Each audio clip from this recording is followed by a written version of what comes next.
بسم الله الرحمن الرحيم. الحمد لله رب العالمين، والصلاة والسلام على خير خلقه محمد وعلى آله وصحبه أجمعين.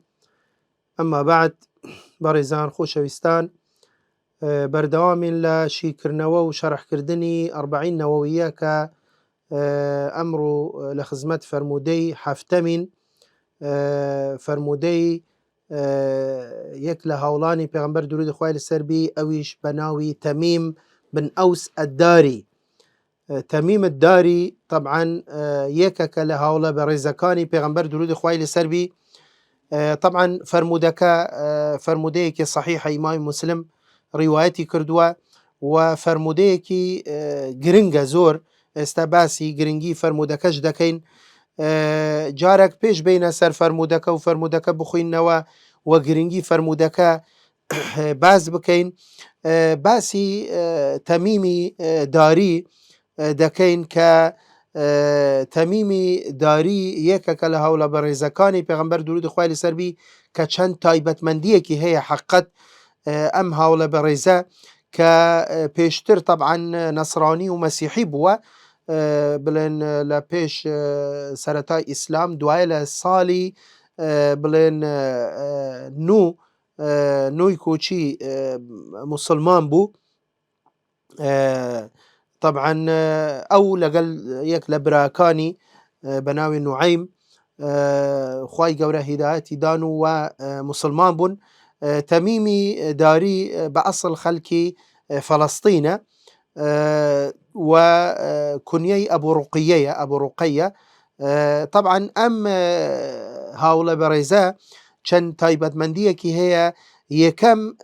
أويك أما يكم كذبوا ك أوي بكارهنا ولا مزقوت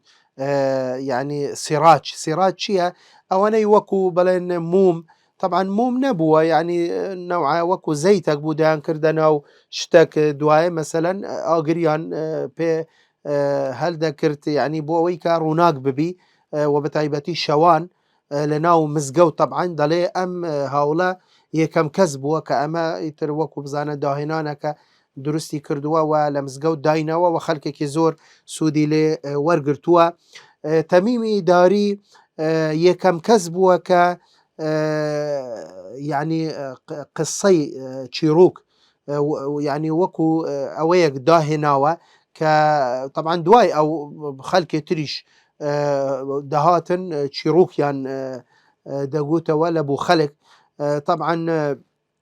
يعني تنانت واي لهات لسردمك لناو هر شارك لسنتري شار چندين منبر يعني شوني برس هبوة خلكانك يعني بيان دا قطراء القصاص اوانيك تشيروك يعني دا چون سر او منبرا هر منبرك مثلا كسك دياري كراو دا چو سره و تشيروكي دا جرا ولا بو خلق. طبعا وكو استنب وكابرا دابنيشي لمال خوي ولا ديار مسلسل وتلفزيون واخبار او شتانا حتما يكلو شتانا ك مثلا خلق دهات بو اوي كاتي خوي بسر ببا يان فيرا هندك زانياري وربقري يان هندك مثلا رين ماي وهتا دواي يعني اوانا دا چون سر من بركان ولا دوروبري او من برا كمال خلق كود ابوا جي لو كسر جي لو كسان رادقر وجيان لو تشيروك لو بسرهات لو قصيان رادقر كما وكوت مدواي امشتا بلاو بلام بو اللي رزانا عند فرموني كم كذب وك بو شوازه بشوازي اسلوبي جيرانوي تشيروك ك بلين يعني داي هناوا لناو خلق. يكلا تايبت من ديكاني تري تميم الداري او شوية ك زانان دا فرموني يكم كسبو كمنبري دروس كربو پیغمبر صلى الله عليه وسلم. يعني پیغمبر صلى الله عليه وسلم وكو بلي بو شوينكي جاواز بي كاتي كدادا نشي لنيو هاولان يعني زور كز دهات كبيغمبري نيدا ناسي نيدا زاني چه پیغمبر صلى الله عليه وسلم لبرا وهيج تايبت منديك وجاوازيك نبو لنيوان پیغمبر صلى الله عليه وسلم لقل خلكتر بويا كداوايان كرت پیغمبر صلى الله عليه وسلم اذني دان يعني شوينكي كمك وكو برز طبعا ما وكو منبرش يعني دواي او پیغمبر صلى الله عليه وسلم بكاري دهينا لبو خطبه خويندنوا لبو خلق. بەڕێزان یەک لە تایبەتمەندیەکانی تری تەمیمی داری کە من دڵنیام ینی کەم کەس ئەم زانیاریە دەزانی ئەویش ئەوەیە کە خودی پێغەمبەر صلی الله عليه وسلم یەکەم کەسە کە حەدیسی لێ وەرگرتووە. چۆن؟ یعنی عادەتەن ئێمە ئەوەی ئێمە دەزانین پێغەمبەر صلی الله عليه وسلم کاتی کە فەرمودەکانی دەفەرمی سەحابە فەرمودەی وەرەگری لە پێغەمبەر صلی الله عليه وسلم، ئیتر چه فەرمودەی قەولی ڕاستەوخۆ لە حوزوری پێغەمبەر صلی الله عليه وسلم لە مەجلیسی ئەو سەحابەکان ئەم قسەیە ئەم حەدیسە وەرەگرن دەبیستن لە پێغەمبەر صلی الله عليه وسلم، چه کردەوەکانی پێغەمبەر صلی الله عليه وسلم تەقریرات و ڕەوشت و صیفاتی پێغەمبەر صلی الله عليه وسلم لە ڕێی سەحابەوە بەمە گەیشتووە. حتمما سەحابی حەدیس ڕیوایەتەکە لە پێغەمبەر صلی الله عليه وسلم، بەڵام ئەوەی کە زۆر جێی سەرنجە لێرە ئێمە حەدیسێکمان هەیە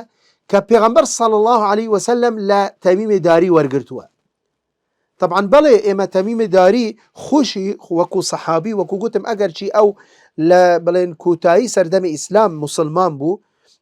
و هەر لەبەرەوەش فەرمودەکانی کەمن، ئەو فەرمودانەی کە لە پێغەمبەر صلی الله عليه وسلم دەجێرتەوە بریتین لە 18 حەدیث، لە 18 حەدیث کە تەنیا یەک حەدیث بڵێن ئیمامی مسلم ڕیواەتی کردو، ئەوش ئەو حەدیثەیە کە ئێمە ئەمڕۆ قسە لەسەر دەکەین ئینشاء الله. وای لە فەرمودەکانت لە کوتوبی تری حەدیثدان، یعنی ژمارەی حەدیثەکانی بریتین لە 18 حەدیث. بەڵام ئەوەی کە جێی سەیر و سەمەرە و سەرنجە وەکو باسم کرد ئەوەیە کە پێغەمبەر درودی خوای لەسەربی فەرمودەیەک یان قسەیەک لە تەمیمی داری بجێرتەوە. طبعا ئەم فەرمودەیەش مەشهورە بەناوبانگە بە قسەت ئەلجەساسە کە پەیوەندی بە بڵێن یەکێک لە نیشانەکانی ڕۆژی دواییەوە هەیە، ئەویش بڵێن هاتنی مەسیح الدەجال کە پێغەمبەر صلی الله عليه وسلم طبعا فەرمودەکە لە صحیح مسلم دا فەرمودەیەکی صحیحە فاتیمەی کچی قەیس بوومان دەجێرتەوە کە دەفەرمێت پێغەمبەر درودی خوای لەسەربی ڕۆژێک لە ڕۆژان بانگەوازێکی کرد کە کوو ببنەوە لە مزگەوت، یعنی بۆ قسەتان بۆ دەکەم. طبعا ئەمە بەڕێزان مزگەوت لەو سەردەمە وەکو ئێستا نەبووە کە تەنیا لە بوو نوێژەکان و ڕۆژی جومعە مامۆستا خوتبەی جومعە بخوینتەوە، نەخێر مزگەوتەکە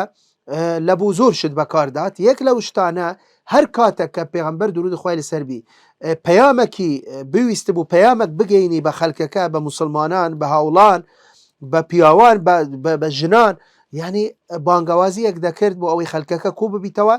لە مزگەوت. ئیتر ئەمە پەیوەندی بە کاتی نوێژ و پەیوەندی بە ڕۆژی جومعەوە نییە، هەر کاتێک بی، هەر نوێژێک بی، هەر وەختێک بی، کاتی نوێژ بی، کاتی نوێژ نەبی، کە پەیامێک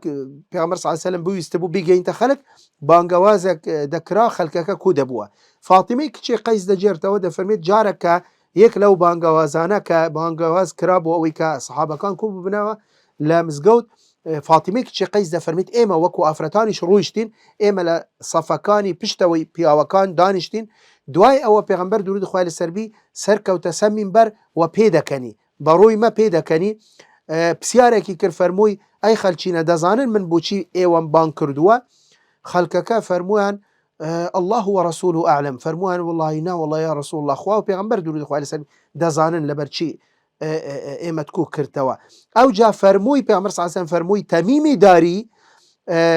پیاوەک بوو کە نەسرانی بوو، مەسیحی بوو، دوای مسلمان بوو، کە مسلمان بوو هاتە لام حەدیثێکی بووی جێرامەوە. پێغەمبەر صلی الله عليه وسلم دەفەرمێت فحدثني بحديث، حەدیثێکی بوو جێرامەوە دەربارەی مەسیح الدەجال کە طبعا حتما تەمیمی داریش لە ئنجیل و لە بڵێن لە کوتوبە سەماویەکانی پێش ئیسلام وەری گرتووە. دەفەرمێت فحدثني بحديث وافق حديث الذي كنت قد حدثتكم به عن المسيح الدجال. فەرمووی تەمیمی داری هاتە لام حەدیثێکی بووی جێرامەوە، ئەو حەدیثەی کە بووی جێرامەوە ڕێکاوڕێک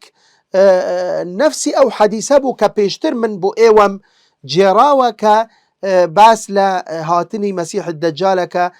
یەک لە نیشانەکانی ڕۆژی دوای. وجا طبعا فەرمودەکە درێژە، دوای باسی ئەو حەدیثە دەکە کە تەمیمی داری بۆ پێغەمبەر صلی الله عليه وسلم جێڕایتەوە و پێشتریش پێغەمبەر صلی الله عليه وسلم ئەم فەرمودەیە بەڵێ لە ڕێی وەحیەوە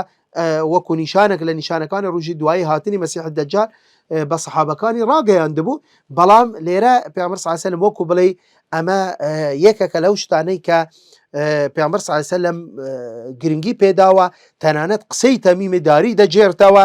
دەفەرمێت کەواتە ئەم قسەی کە من پێشتر بۆ ئێوەم باس کردبوو ئەمە لە خومەوە نەمهیناوە تەنانەت لە ئاینەکانی پێش ئیسلامیش ئەمە هاتوبوو باس کراوە ئەمە نییە تەمیمی داری هاتووە ئەمشتم بوو باسەکە کە وەختی خۆی من بۆ ئێوەم باس کردبوو بۆیە بەڕێزان ئەمە بەڕاستی ئەمەش یەکێکە لەو تایبەتمەندیانەی کە تەنیا ئەم هاوڵە بەڕێزا پێغەمبەر صلی الله علیه وسلم فەرمودەی لێ ڕیوایەت کردووە بۆیە وەکو باسمان کرد هەموو هاوڵانی تر خۆیان فەرمودەیان ڕیوایەت کردووە لە پێغەمبەر درودی خوای لەسەر بی بەڵام تەمیمی داری خۆی فەرمودە دەجێرتەوە بۆ پێغەمبەر صلی الله علیه وسلم دوای ئەوە پێغەمبەر صلی الله علیه وسلم ئەم فەرمودەیە لەو دەجێرتەوە ئەو جا فاتیمەی کچی قەیس دەجێرتەوە لە پێغەمبەر صلی الله علیه وسلم ئەو جا طبعا بە وەکو گوتم فەرمودەکە صحیحە لە ئیمامی مسلم بە سەنەدی ئیمامی مسلم بڵێن هاتووە ئەم فەرمودەیە بەو شێوازە بۆیە بەڕێزان ئەم فەرمودەیە کە تەمیمی داری وەکو گوتم دەجێرتەوە لە پێغەمبەر صلی الله عليه وسلم کە دەفەرمێت پێغەمبەر درودی خوای لەسەر بی دەفەرمێت الدین النصیحة بزانە قسەکەی پێغەمبەر صلی الله عليه وسلم بەڕێزان ئەوەندەیە تەنیا ئەوەندەیە کە دەفەرمێت پێغەمبەر فەرمووی الدین النصیحة دین بریتیە لە نەسیحەت بۆیە لێرە بەڕێزان دوای ئەوە هاوڵان سەحابەکان داوای زیاتریان کردووە داوای بڵێ ڕوونکردنەوە و پرسیاریان کردووە قلنا لمن یا رسول الله هێ هاوڵان فەرمووان ئەی پێغەمبەری خوا نەسیحەت لوچەیە ئەو جا پێغەمبەر لە وەڵامی ئەو کۆمەڵە هاوڵا کە پرسیاریان کردووە فەرمووی لله ولكتابه ولرسوله ولأئمة المسلمين وعامتهم بزانە بەڕێزان جارێک ئەم فەرمودەیە وەکو گوتمان تەمیمی داری ڕیوایەتەکە لە پێغەمبەر صلی الله علیه وسلم بەڵام ڕیوایەتێکی ترمان هەیە کە بە ڕیوایەتی ئەبوو هورەیرە حەدیثێکی ترمان هەیە بە حەدیثی ئەبوو هورەیرە هاتووە بەڵام یعنی زانایان ئەوەیان کردووە ڕەتیان کردەوە گوتیان ئەم ڕێگایە ئەم طریقە ئەم ڕیوایەتە ضعیفە کەواتە ئەم حەدیثەی النصیحة الدین النصیحة برواية أبو هريرة ضعيفة بلام طبعا كإمام الترمذي روايتك لا رقاي سهيل عن أبي صالح عن أبي هريرة بلام روايتي تميم الداري طبعا أما صحيحة كإمام مسلم برواية سهيل بن أبي صالح عن عطاء بن يزيد الليثي عن تميم بن أوس الداري وكوباس ماكر عن النبي صلى الله عليه وسلم بوي برزان ليرا ئەم فەرمودەیە کە فەرمووی پێغەمبەر صلی الله عليه وسلم الدین النصیحة حقیقەت ئەمە یەکێکە لەو فەرمودانەی کە زۆر گرنگە بوو لەبەر ئەوە کە پەیوەندی بە هەموو ئیسلامەوە هەیە پەیوەندی بە هەموو دینەوە هەیە زانە جارێک پێش هەموو شتێک پێغەمبەر صلی الله عليه وسلم حەسری دینی کرد بەوەی کە دین نەسیحەتە ئێستا دینە نەسیحە یعنی معنای چی بەڵام جارێک ئەمە خۆی لە خۆیەوە گرنگی ئەم شتەمان بوو خۆ حتمما خۆ دین تەنیا ئەمە نییە زۆر شترە بەڵام ئەمە گرنگی ئەم بابەتەمان بوو دەردەکەوی یعنی مەسەلەن بۆ نمونە فەرمودەی ترمان هەیە بۆ نمونە پێغەمبەر صلی الله عليه وسلم فەرمووی الحج عرفة و هەمووشمان دەزانین عرفە ڕوکنەکە لە ئەرکانی حەج کە 4 ڕوکنی هەیە 3 ڕوکنی تری هەیە حەج بەڵام کە پێغەمبەر صلی الله عليه وسلم حەسری کرد الحج عرفة حج عرفة يعني گرنگی عرفة من بوده يعني لنيو همو ركنكاني حج عرفة لهمو گرنگتره وهلا بروج زانيان دفرمون اقبيتو او كسا نقت او جيك لو بلن روجي عرفة بيش روجي جيجن كدبي لبياني هتا خور اوابون لو جيبن كعرفاتي بيدا قتري اگر كسا لدواي خور اوا رويشت اوي حجكي باطلة حجكي باطالة بي لبرو قورتين الركن لحج تحقيق نبو باروكنا كانت تريشي تيدا بحاجكي بوي بارزان املا جرينجي يان بون منا لفرمودي كتير بيعمر درود اخوالي سلبي ده فرميت التوبة الندم التوبة الندم باشا توبة بس بيشماني مرجع لمرجع كاني توبة وكوزانان تفصيل يان بيداوة نخير كومالا مرجع تري تيدا كاتي كسا كتوبة دكا شهان توبة أو مرجع كمرجي توبيتي دابي أو جخوا قبولك همو توبيك مقبول نية مرجع كان شين كوم على مرجن زانان لشوين أخوي دقوا بحديث وبآياتي تر قسان لسر كردوا بلام أم حديثة يعني چي التوبة الندم يعني جرنجي بيشماني لا مرجكاني توبة أو ما بو دركوي مرجي تري شي هي بلام بيشماني لهمو مرجكاني تر جرنج ترى كواتا كابرا عطا صبعيني بلي توبة مكر خواه توبة بلام بيشمان نبي توا يعني أم توبة هيش قيمتي نية جرنجي بويا اللي رج بريزان زانا يعني وكوغوت مان بيامبر دور خواه سبي فرمو الدين النصيحة دين بريتيا لنصيحة مع العلم خودين زور شتا وكو باس ماكر بلام جرنجي نصيحة مان بو دردكوي طبعا تميم داري أم خالم لبير شو أويش ك لصالي تشلي كوشي وفاتي كرد ولشام وفاتي كرد بلام لفلسطين نجرا يعني بلين قبركي لفلسطين بلام لشام جياوة ولوش وفاتي كرد لصالي تشلي كوشي برزان أم فرموديا تصور كهندك لزانيان فرموان أما يك لسر چاري إسلاما يك لسر چاري إسلاما بلام إمام نووي ردي أم قسيش دادتوا دا فرميت أواني كدلين أم فرمودية يك لسر چاري إسلاما نخير بحالا دا چوينة أم فرمودية همو إسلاما لبروا پیغمبر درود خواه سر بفرموي الدين النصيحة دين همو يبريتي لنصيحة أبوي دا فرميت إمام نووي هذا حديث عظيم الشأن وعليه مدار الإسلام أما فرمودي كي زور گرنگا زور گوريا زور بيروزا تايبت مندي خوي هي إسلام هموي بيوندي بهمو إسلام أو هي دعاء ده فرميت وأما ما قاله جماعات من العلماء أنه أحد أرباع الإسلام يعني ده فرميت أما أوانيك كوملك لزانيان ده فرمون أم فرمودي يك لسر چار إسلام بيك ديد أي أحد الأحاديث الأربعة التي تجمع أمور الإسلام ده فرميت أم فرمودي يك لو چار حديثي تر يعني سي حديثي تر لقال أم فرمودي أم جهمو إسلام بيك ديد فرموي إمام النووي فرموي فليس كما قالوه أم قصية وانية أم قصية راسنية أم قصية دقيقنية بل المدار على هذا وحده فرموي بل كومندي توانم بلهم إسلام هموي لنا أو حديثة دا جيدة بتوا يعني أم حديثة باسي همو إسلام من بودكا لبرشي وكو باسم كركا لبروا پیغمبر درود خواه سلوي باسي دينك كدين بريتيا لشي لا نصيحة بريزان لروي زمانوانية ولا خلوص هاتوا خلوص يعني لا إخلاص لا دلصوزي لا باكو بيقردي أما معنى نصيحة هلا براوش خواهي قوركاتي كالا قرآن ده فرميت يا أيها الذين آمنوا توبوا إلى الله توبة نصوحة ده فرميت أي إيمان داران إيوه بقرنا وبلاي خواهي قورا توبيك نصوح بكن نصوح أو توبيك باكو بيقرد توبيك خالص توبيك بلين بيكمو كرتي توبيك كامل بلين هيج كمو كرتيه كي تيدا نبي همو مرجكاني تيدا بي أو توبة النصوحة بصانة بوي برزان ليرا كاتي كفرموي بيغمبر درود خوالي سربي التوبة عفو الدين النصيحة أوجه صحابة كان فرمويان قلنا لمن يا رسول الله نصيحة چونا لوچية بيواندي بتشتكى وهي أوجه بيغمبر درود خوالي سربي فرموي لله كواتا أميك لكتابه ولرسله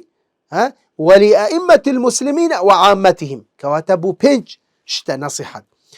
لله برزان يعني شيء النصيحة لله ليرا ما بستي بي أويا كسكا بلين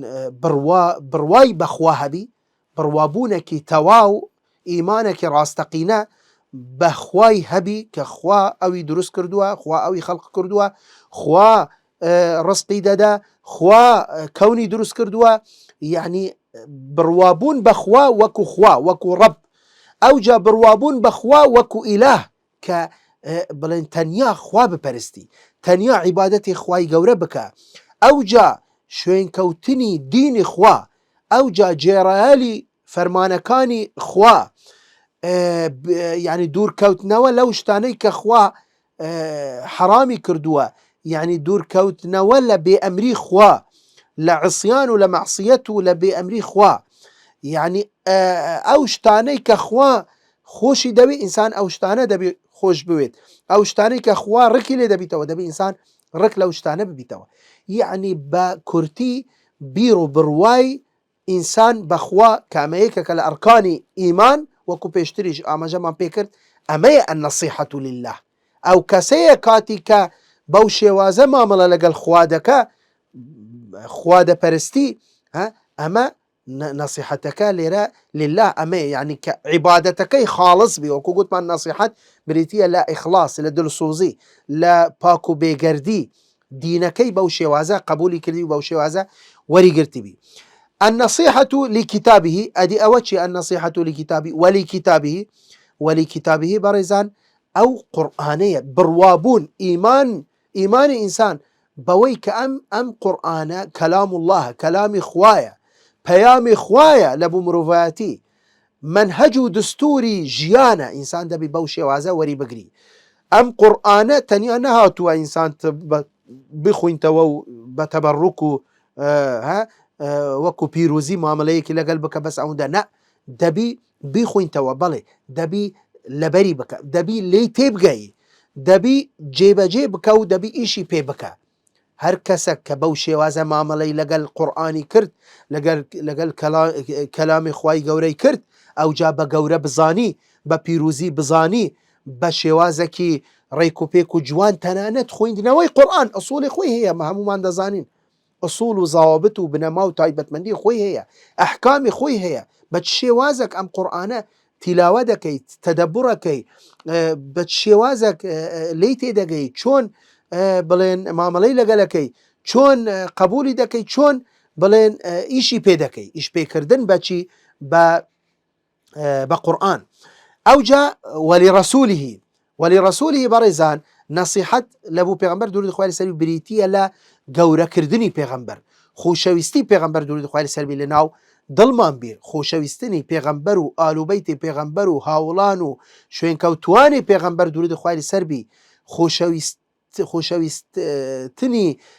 فەرمانەکانی پێغەمبەر درودی خوای لەسەر بی، ئەو شتانەی کە لەلایەن پێغەمبەرەوە درودی خوای لەسەر بی بۆ ئێمە هاتووە، سنەتەکەی ڕاگرتن و بەرز ڕاگرتنی سنەتی پێغەمبەر درودی خوای لەسەر بی، بڵێن دیفاعکردن و نەسرەتکردن و بەرگریکردن لە سنەتی پێغەمبەر درودی خوای لەسەر بی، زیندووکردنەوەی فەرمودەکان و سنەتەکانی پێغەمبەر درودی خوای لەسەر بی، پابەندبوون بە فەرمانەکان و بە بڵێن سنەتەکانی پێغەمبەر درودی خوای لەسەر بی، یعنی پابەندبوون، ئیش پێکردن، جێبەجێکردن، یعنی حبی پێغەمبەر، خۆشەویستی و عشقی پێغەمبەر درودی خوای لەسەر بی لەناو دڵمان جێگیر ببی، گەورەکردنی پێغەمبەر درودی خوای لەسەر بی. ئەمانە هەمووی دەچێتە چارچێوەی والنصيحة لرسوله صلى الله عليه وسلم. أوجا فرموي ولي أئمة المسلمين وعامتهم. برزان أئمة المسلمين ليرا دو معنى يدقري، أئمة ليرا ولاة الأمر، دا صلاة داركان وسركردكان وأوانيك حكم دكن، طبعا كأجر مسلمان بن إما باسي حاكمي مسلمانك دا صلاة داري مسلمانك أو كاتب لي واجبة لسر رعية ولسر خلق ولسر مسلمانان كجيرالي چون جيرالي خواو پیغمبر بوينة جيرالي ولي أمر جدبي بلام في المعروف في الطاعة بول برشي لبروجك پیغمبر دول خوالي سبيل فرميت لا طاعة لمخلوق في معصية الخالق. أولي أمر وجاد صلاة دارة سروكة سركردية يان دايكو بابا يان جاروهية كابرا موظفك لدائرة مدير دائرة كيتي يان بابلين مامستايا مدير كيتي يان طلبية مامستايا كيتي، يعني مهم بربرسي كمي أو كسات شيء بلي دبي بجيبك بلام في المعروف وكوكتم، يعني إذا كان طاعته في طاعة الله ورسوله أجر جرالي أولى يعني موافقي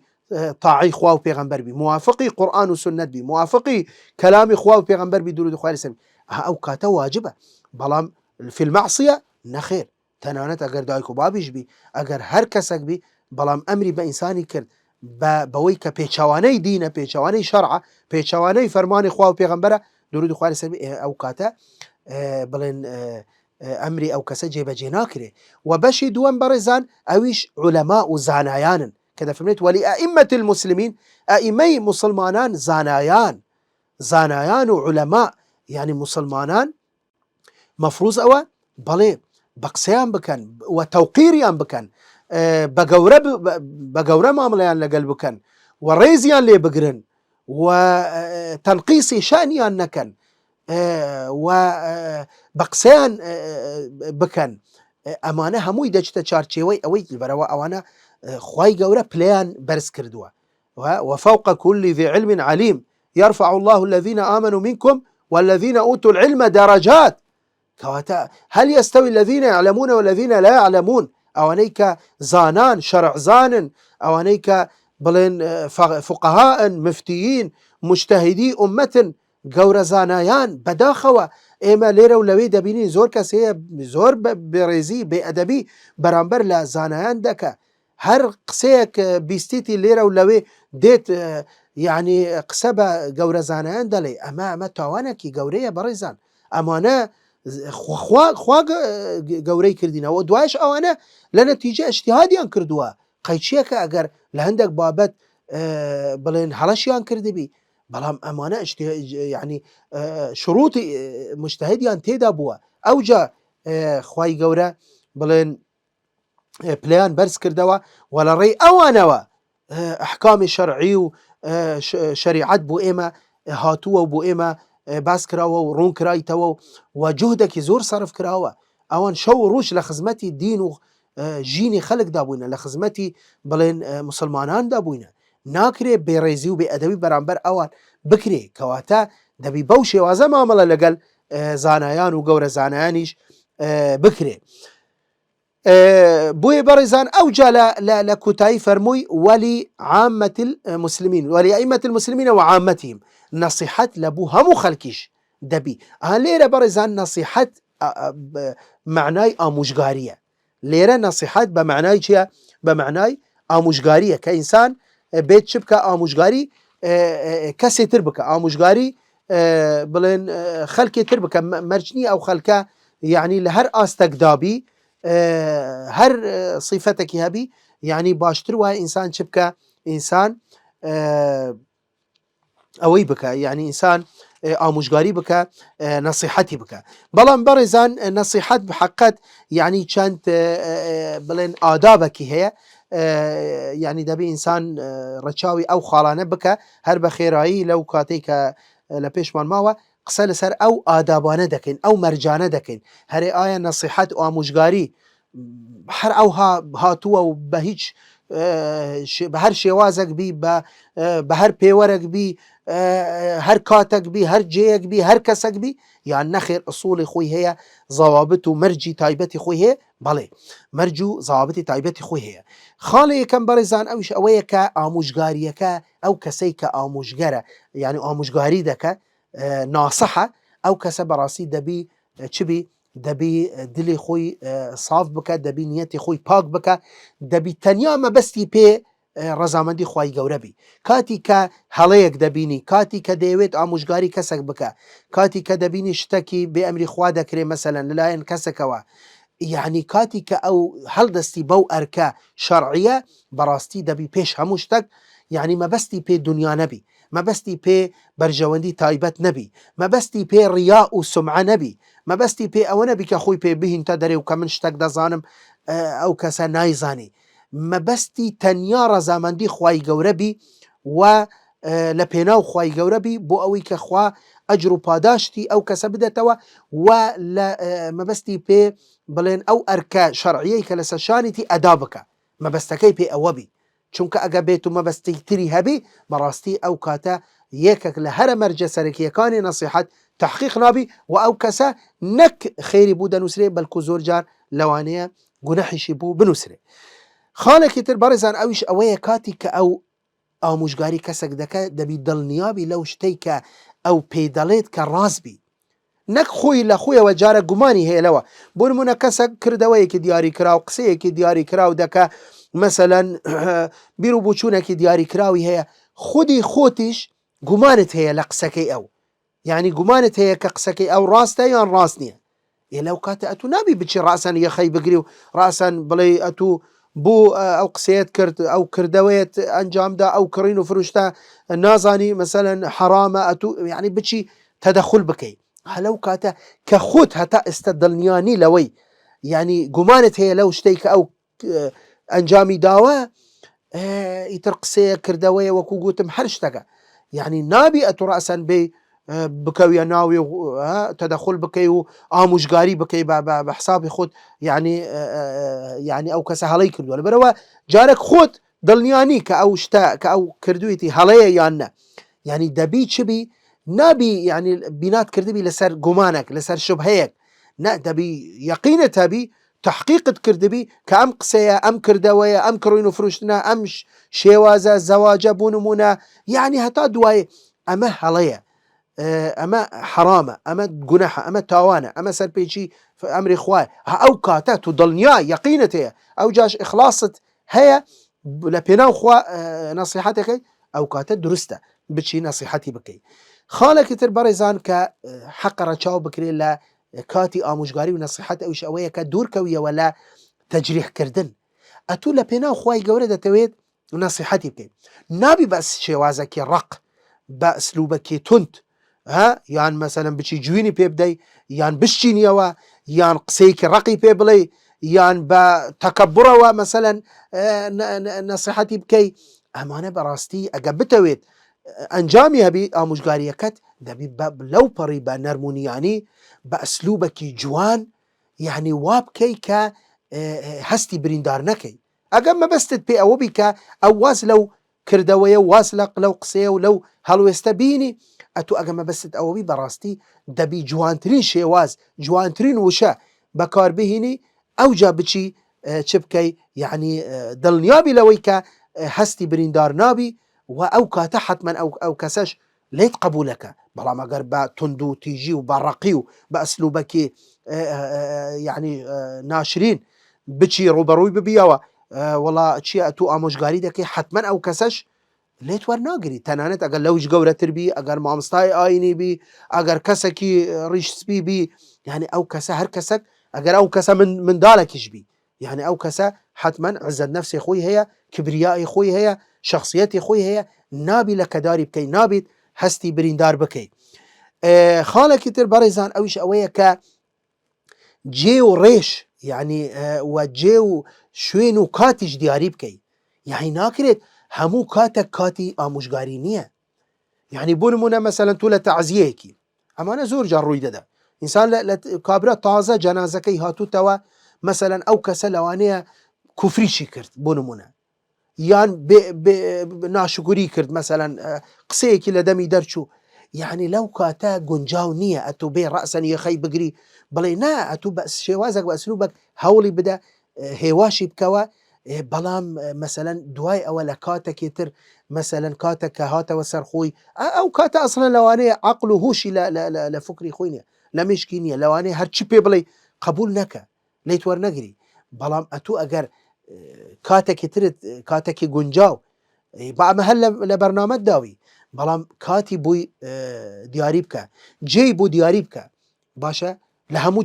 جيكي اوينيه مثلا كاتو بي شبكي هموش غريب كي دبي جيكي دياري بكي دبي كاتكي دياري بكي دبي بزاني جنجاو يانا اجا ما بستت او بك او كسا سود لو اموش غاريه وربقري او جاوكو باس ماكر بحكمه بقسي خوش بنرمونياني بموعظة حسنة يعني حكمة شيء حكمة أويا كلا كاتي خوي لجي خوي لشويني خوي بوشي تايبتي خوي بأسلوب شوازي دياري كراو أما حكمة إنسان بكار بين خالة كتر كزور قرنق أويش أويا كبنهيني بي نقبتش لنا يخلق شكوكو دلين النصيحة في الملء فضيحة أتو بتويت والله نصيحتي كسك دا كيدا بتشي لنا وخزمو كسو مالو من دالو بتشي بيبلي نصيحة أو بحسابي خود نصيحتي دكي أما أصلا أقرتوش بقبولناكي لي ورناقري بوي إمام الشافعي قسيك جواني هي دفرمت من وعظ أخاه سرا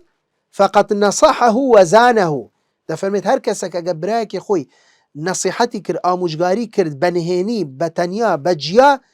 ئەمە فعلا نصیحەتی کرد و ئامۆژگاری کرد و ڕێزی لێگرت و گەورەی کرد. ومن وعظه علانية فقد فضحه وشانه. فەرمووی بەڵام ئەگەر کەسێک بە ئاشکرا و بە عەلەنی و لە نێو خەڵک وعزی بکەتن و نەسیحەتی بکە، ئەمە نەک نەسیحەتی کرد، ئەمە حەیای برد، فەسحی کرد و کەمی کردەوە لە ناو خەڵک، ڕێزی نەگرت، بە کەم زانی، کەمی کردەوە، تەحقیری کرد، گاڵتەی پێ کرد، حەیای برد، ئابڕووی برد. ئەمە نەسیحەت نییە، کەواتە بەڕاستی ئەمە دەبی ڕەچاوی ئەو خاڵانە بکرێ. چەند خاڵێکی تر بەڕێزان ئەویش پەیوەندی بە خودی ئەو کەسە هەیە کە ئەو ئامۆژگاری تەوجیه دەکرێت. ئەو کەسەیە کە یعنی من ڕۆژێک کەسێک هات ئامۆژگاری کردم، مەفروض ئەوە چۆن معاملە لەگەڵ ئەو کەسە بکەم، بە چ شێوازێک معاملە لەگەڵ کەسێک بکەم کە نەسیحەتم بکە، کە ئامۆژگاریم بکە، چۆن قبولی بکەم، چۆن لێی وەربگرم. خاڵی یەکەم عدم التكبر في قبول النصيحة. يعني ئەو کەسە نابێت کیبری هەبی. ئەگەر کەسێک نەسیحەتی کرد، ئەگەر زانی حەقە، ئەگەر زانی ئەم خەلەلە ئەو خەلەلە لە مندا هەیە، یعنی من مەفروضەوە دەستخۆشی لێ بکەم، سپاسی بکەم، پێشم خۆش بی، ئەم کەسە هەر چێ بی. ئەگەر یەقینم هەیە، دڵنیام لەوەی کە من ئەم خەلەلە لە ناو مندا هەیە، ئەم کەم و کورتیە لە ناو مندا هەیە، ئەم هەڵەیەم کردووە، کاتی کە کەسێک دێت نەسیحەتم دەکات بە شێوازێکی جوان، بە وەکو گوتمان بەو مەرجانەی کە پێشتر باسمان کرد، یعنی من نابی خۆم بە گەورە بزانم، حتا ئەو کەسە ئەگەر لە منیش منداڵتر بی، ئەگەر تەڵەبی خۆشم بی، یعنی مەفروضەوە ئەسڵ وایە وەکو گوتم بەو بە ئەسلوبێکی جوان، بە شێواز، بە ئەدەب و بە ڕێزەوە، یعنی مەفروضەوە من ملکەچی حەق بم، مادەم حەق لەلای ئەوە، مەفروضەوە من ملکەچی حەق بم و قبولی بکەم و وەری بگرم و لەسەر سەرم دانیم و بەلکو دەستخۆشی و سپاسێکی بکەم. بۆیە ئیمامی عومەری کوڕی خەتاب ڕۆژێک دەفەرمێت کەسێکی بینی چ بووە، گوستیلێکی زێری لە ئەوەی بووە، لە پەنجەی بووە. دەفەرمێت ئیمامی عومەر فەرمووی اتەقی الله، فەرمووی طبعا پێی گوتی لەخوا بترسە. طبعا ئەوە پێش بینە سەر ئەوەی ئیمامی عومەر دەفەرمێت خودی کەسێک، یعنی کەسێک هات فەرمووی ئەی عومەر لەخوا بترسە. ئیمامی عومەر ئەو کاتە خەلیفەی مسلمانان بوو، ئەمیر المؤمنین بوو، هات فەرمووی لەخوا بترسە یا عومەر. کۆمەڵە کەس لەوێ بوون زۆر پێیان نەخۆش بوو، ئاخر ئەمە عومەرە، ئەمە گەورەی مسلمانانە. ئەوجا ئیمامی عومەر یان حتا ئەوانە هەستان ویستیان قسەی ڕق لەگەڵ بکەن، ویسیان لێ بدەن، ویسیان دەریکەن، ئیمامی عومەر فەرمووی دەعوه، فەرمووی لێگەڕێن، والله لا خير فيكم إذا لم تقولوها ولا خير فينا إذا لم نسمعها. فەرمووی لێگەڕێن. چی گوتووە کابرا؟ گوتیتی لەخوا بترسە ئەی عومەر،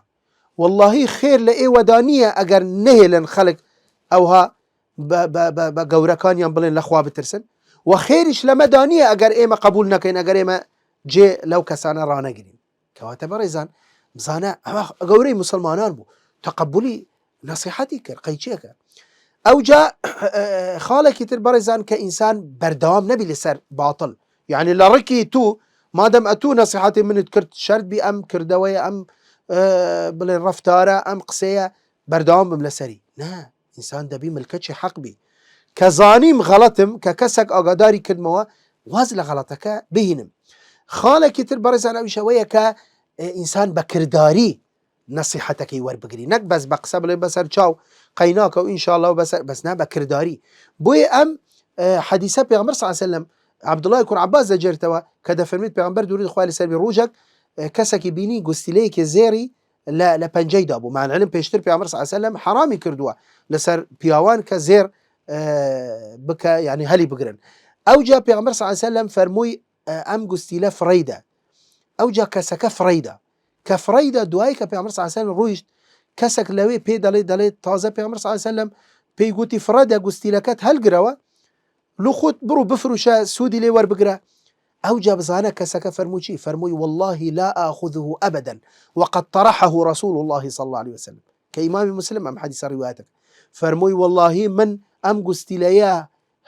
هەلیشی ناگرم تێدەگەی هەل ناگرم لەبەرەوە چکە پێغەمبەر صلی الله علیه وسلم فڕی داوە، یعنی هێ ئامۆژگاریەکەی وەریگرت بە کردداری وەریگرت، نەک تەنیا بەس بە قسە. خاڵی کۆتایی سپاسکردنی ناسح ئەو کەسەی کە ئامۆژگاری دەکە، یعنی باشتر وایە ئەسڵ وایە ئینسان دەستخۆشی لێ بکە، سپاسی بکە، نەک بەس تەنیا قبولی بکە بەلکو سپاسیشی بکە. بۆیە لە فەرمودەیەک کە ئیمامی ترمذی و نسائی ڕیوایەتیان کردووە، پێغەمبەر صلی الله علیه وسلم دەفەرمێت من صنع إليه معروف فقال لفاعله جزاك الله خيرا فقد أبلغ في الثناء. دەفەرمێت هەر کەسێک چاکەیەکی لەگەڵ بکە، نەسیحەتیش چاکەیە، ئامۆژگاریە، ئەو کەسە ئەگەر پێی گوت جەزاک الله خەیرەن، خوا خێرت بنووسی، خوا پاداشت بدەتەوە بۆ ئەم نەسیحەتە، فقد أبلغ في الثناء، ئەمە گەورەترین بڵێن سپاسگوزاریە و گەورەترین چاکەیە و پاداش دەکە دایتەوە ئەو کەسە. بۆیە باشتر وایە ئینسان دەستخۆشیشی لێ بکە و سپاسیشی بکە، نەک بەس ئەوەندە. بۆیە خاڵی ترمان ما بوو ئەمە کاتمان تەواو بوو لێرە کوتایی بەو بە قسەکانمان دەینین ئینشاءالله، و میدەوارم کە ئەوەی باسمان کرد ئینشاءالله جێی سوود بیل و هەموو لایەک. وآخر دعوانا الحمد لله رب العالمين.